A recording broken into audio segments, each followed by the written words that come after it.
Hello and welcome. I'm here at the Hingham Senior Center and meeting with Jennifer Young, Director of Elder Services.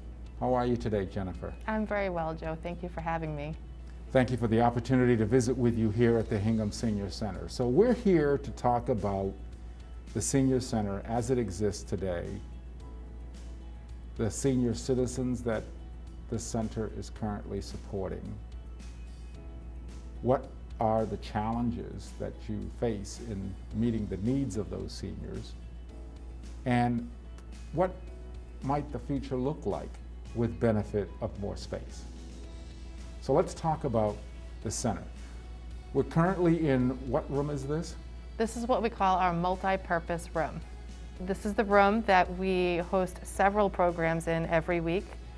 Everything ranges from card games to fitness programs, yoga. We serve lunches in here, and we do some art programs in here as well. So this room services the largest percentage of the programs that we offer.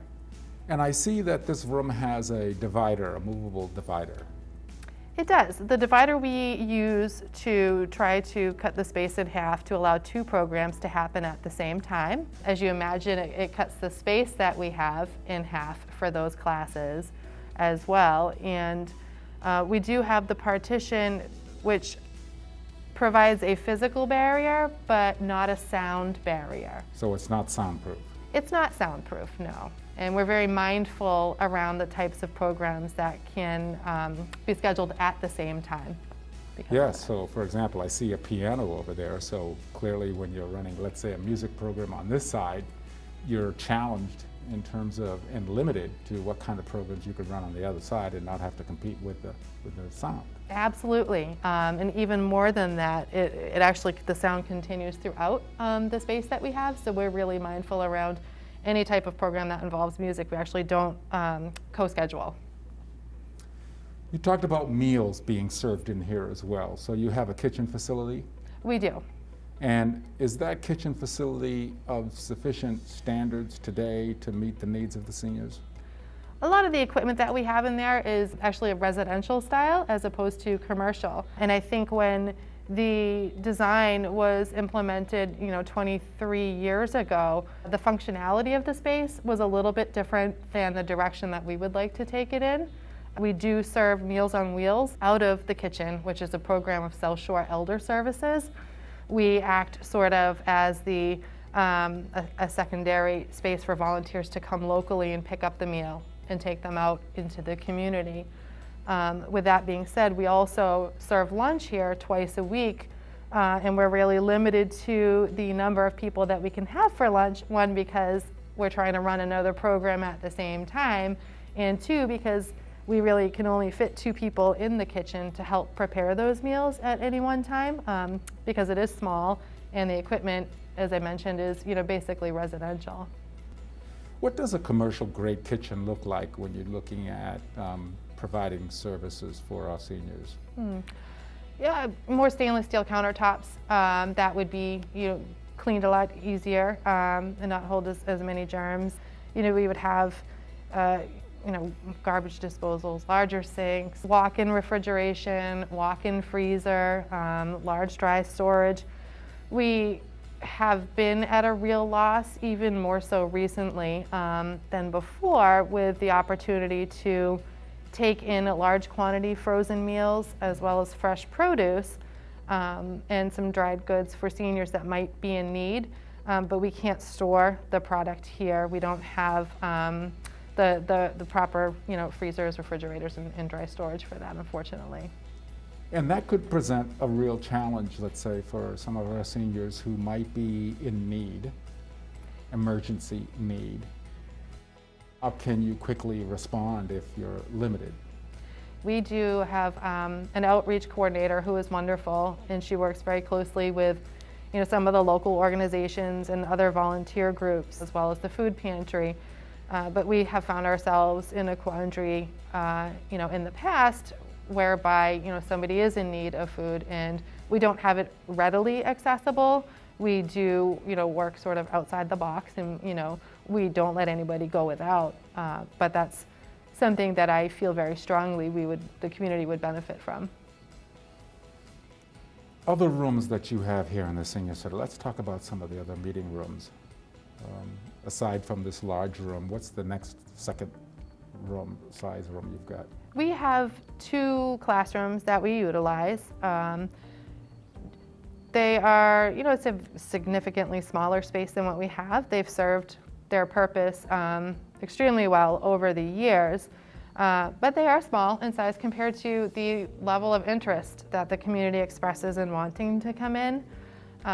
So in terms of having to manage the competing sound volumes for programs, we also have to try to match the rooms to the size of the programs, which is not uncommon when you're working in, a rec type or a social, program type of facility.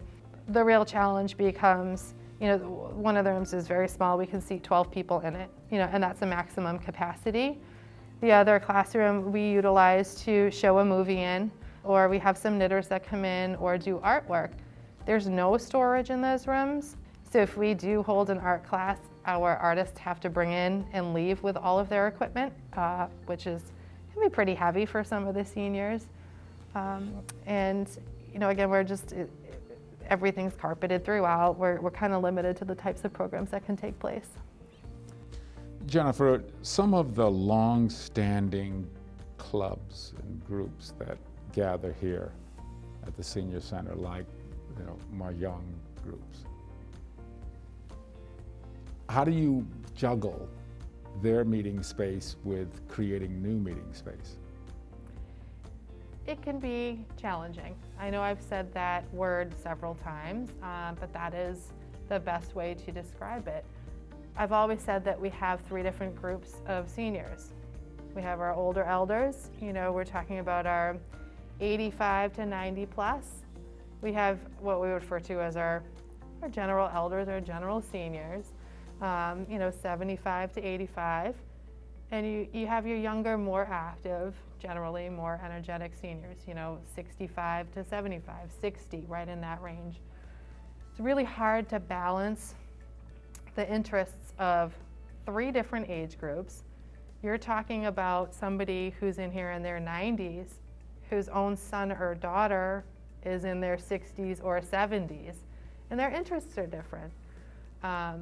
With having a very limited number of spaces that can be used, we do have to pick and choose what programs we're going to offer, but I don't think it's fair to pick one group's interest over another group's interest.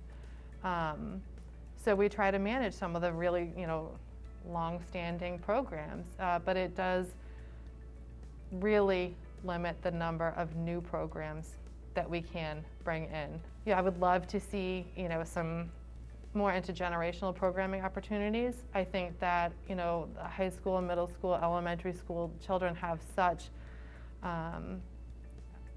valuable ideas. They bring a lot to the table when it comes to wanting to integrate with seniors, and the space that we have can limit that. I know I mentioned, maybe a drone program or some other things. The reality is, could we do it? Probably, but I'd have to let go of some of the programs that we have here. So I don't think that there's a right or a wrong way to handle it. I just feel like either way, someone's going to be missing out.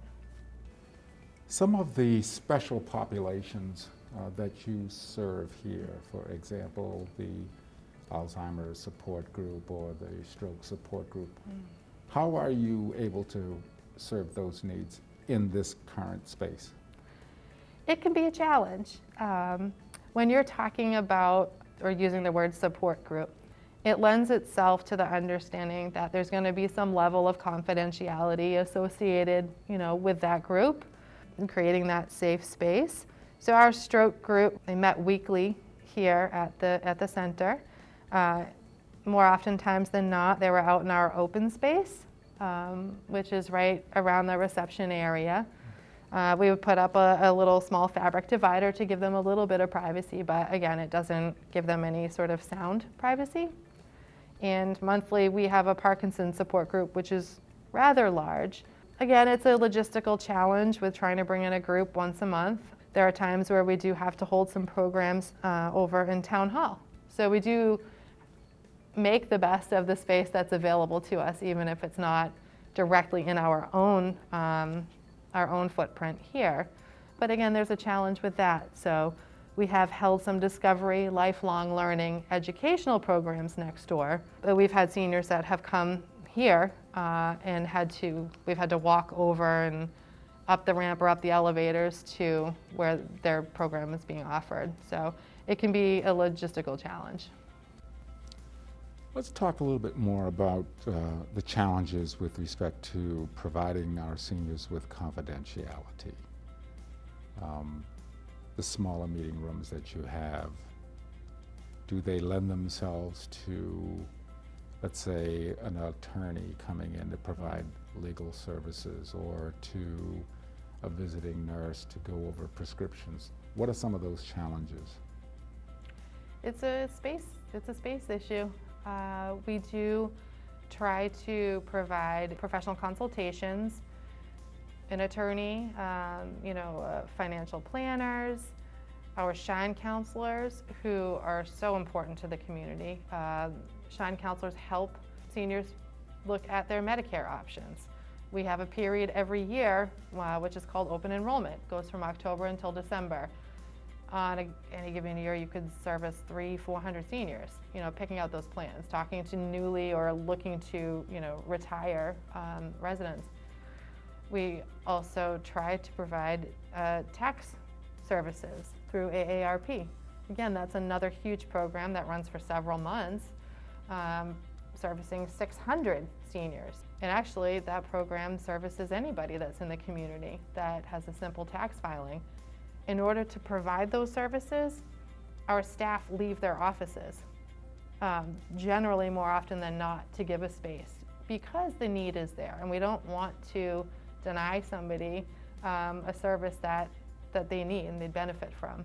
So we do a lot of that, but we do the best we can to make it happen.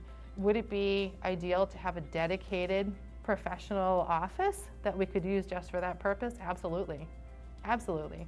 We could bring in a nurse, several times a month to do blood pressures, to look at the differences in prescriptions, to do pedicare. That's something I would love to have here. That's diabetic foot care. Again, I get so excited when I think about all the programs that we could have, where we could go. What is the current square footage of this present footprint? It's about 5,500 square feet. And the hope is that if a public safety complex were to materialize for our fire and police departments, that could free up space here for the senior center. Is that correct? That is correct. It would take our existing footprint from about 5,500 and expand that out to about 15,000 square feet, almost tripling of what we have right now. And with that additional footprint, up to as much as 15,000 square feet, what's your vision for the programming services for our seniors with that extra space? What does that look like for you? Oh, I think that there's a lot of opportunity.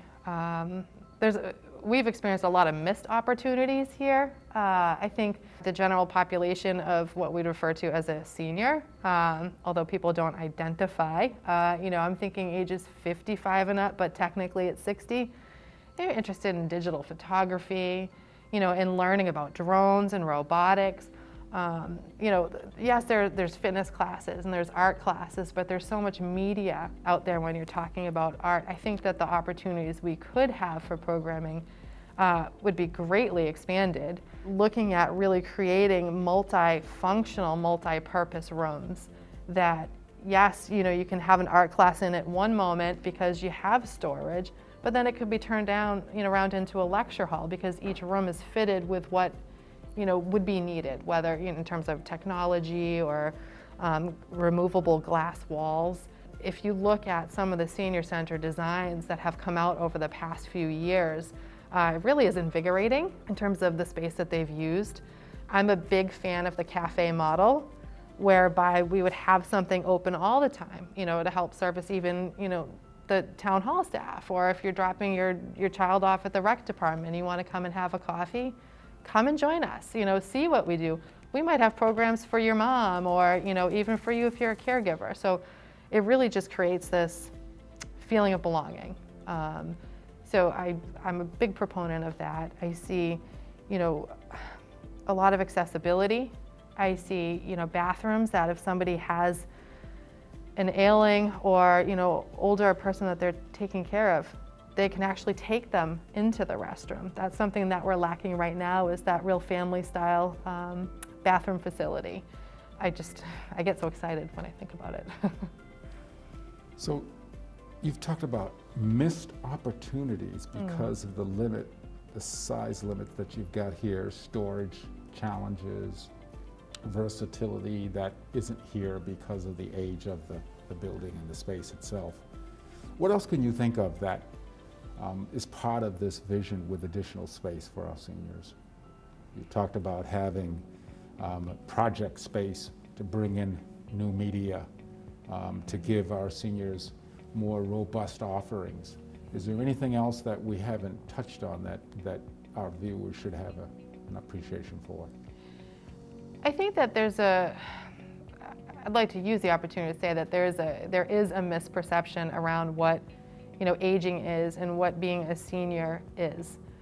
I think that the facility that we have has served its purpose over the years. I would like to see more people taking an interest in actively and in engaging in the aging process.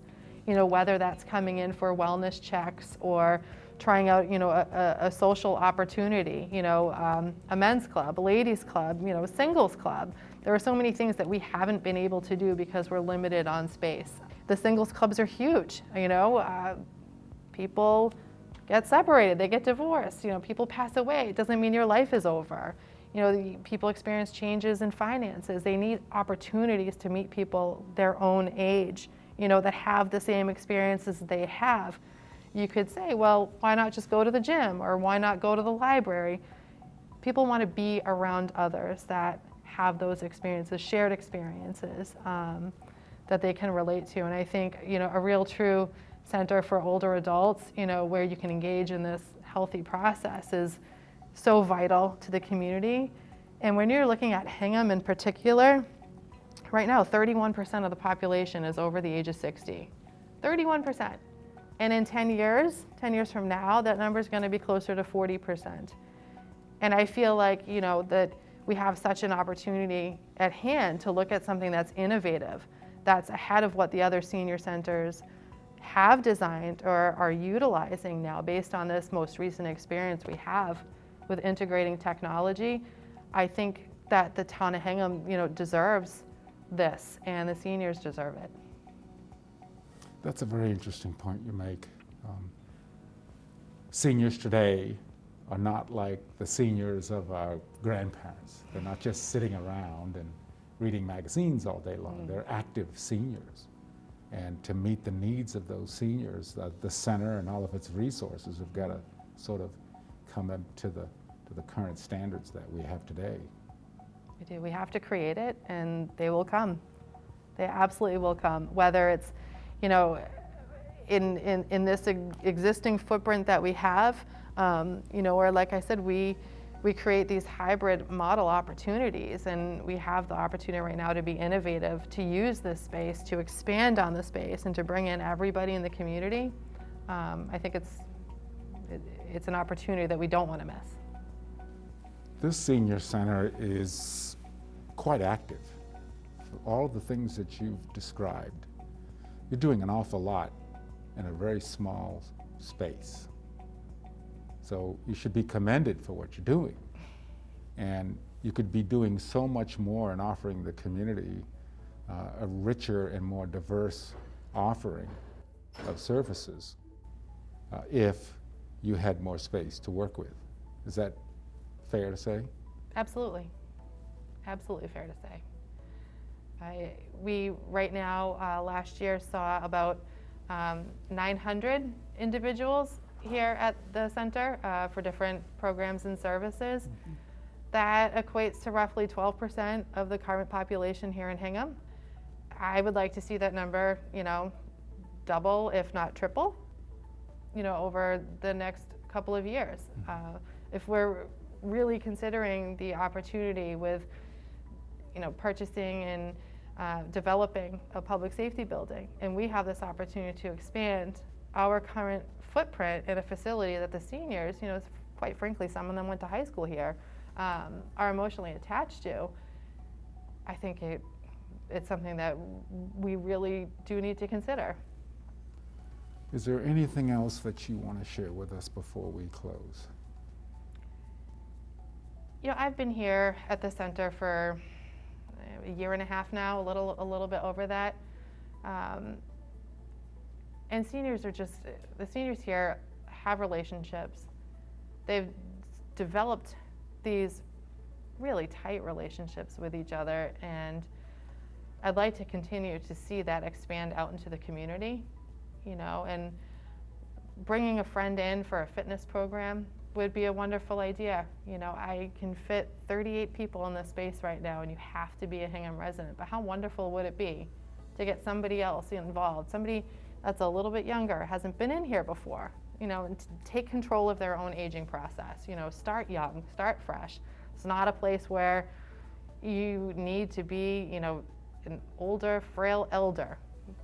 Yes, we do have knitting, and which, quite frankly, is popular, in your 20s now. But we have so many things to offer, and I would just love to see where we could go. Jennifer Young, Director of Elder Services here in Hingham. Thank you so much. Thank you very much.